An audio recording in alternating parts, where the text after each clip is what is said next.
I'm here in Staunton, Virginia, at the entrance to the Thornrose Cemetery, purported to be one of the most beautiful cemeteries in America.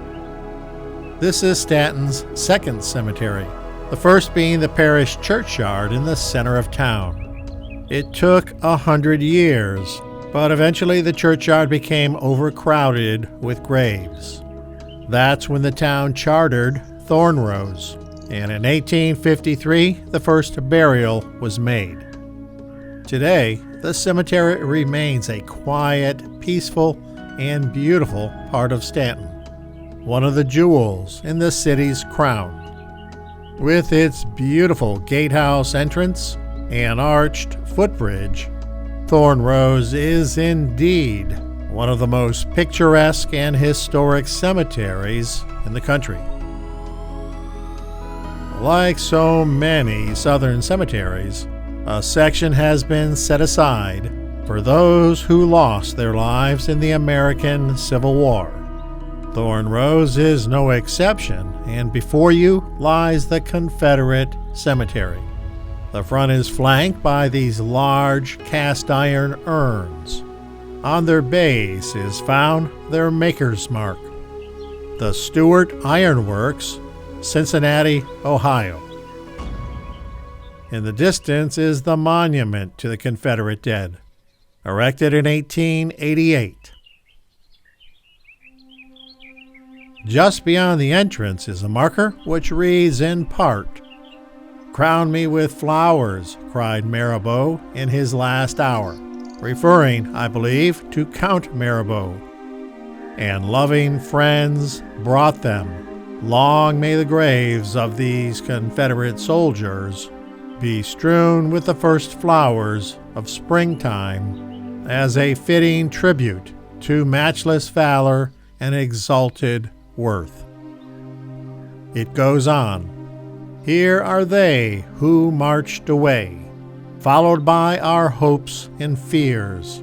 Nobler never went than they, to a bloodier, madder fray, in the lapse of all those years. Garlands still shall wreath the swords that they drew amid our cheers. Children's lispings, women's words, sunshine and the song of birds greet them here through all the years. Both excerpts from the poem The Confederate Dead by Staunton's very own A.C. Gordon. Honor to the brave. 870 lie here, recorded by name, company, and regiment. From Virginia, 305. North Carolina, 175.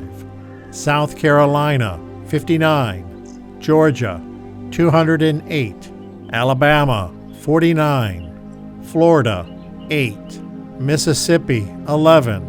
Louisiana, 19. Tennessee, 12. Arkansas, 20. Texas, 3. And 207 recorded by name only. The inscription on the pedestal's right reads, "There is true glory and true honor, the glory of duty done, the honor of integrity of principle. General Robert E. Lee." On its left side reads, "Weigh not their worth by the balance of battle. These have glorified their cause by the records of their noble sacrifice, the simple manhood of their lives, the patient endurance of their sufferings, and the heroism of death. May such fidelity and patriotism endure forever." And on the reverse, "As unknown and yet well known. Around this shaft are gathered also the remains of about 700 Confederate soldiers not recorded by name, from the fields of Allegheny, McDowell, Cross Keys, Port Republic, Piedmont, etc. Virginia forgets not any who died in her defense." The American Civil War was one of the darkest times in U.S. history. It was Americans killing Americans. And while the cannons have long fallen silent, we cannot forget this history. It is, after all, part of the very fabric of this country, a fabric that has our history stitched, sewn, and woven throughout. Just as we humans are not perfect, nor is this country. And while we learn from our successes, we learn even more from our failures. Until the next time, remember, life is a journey. Enjoy the ride, and thanks for watching.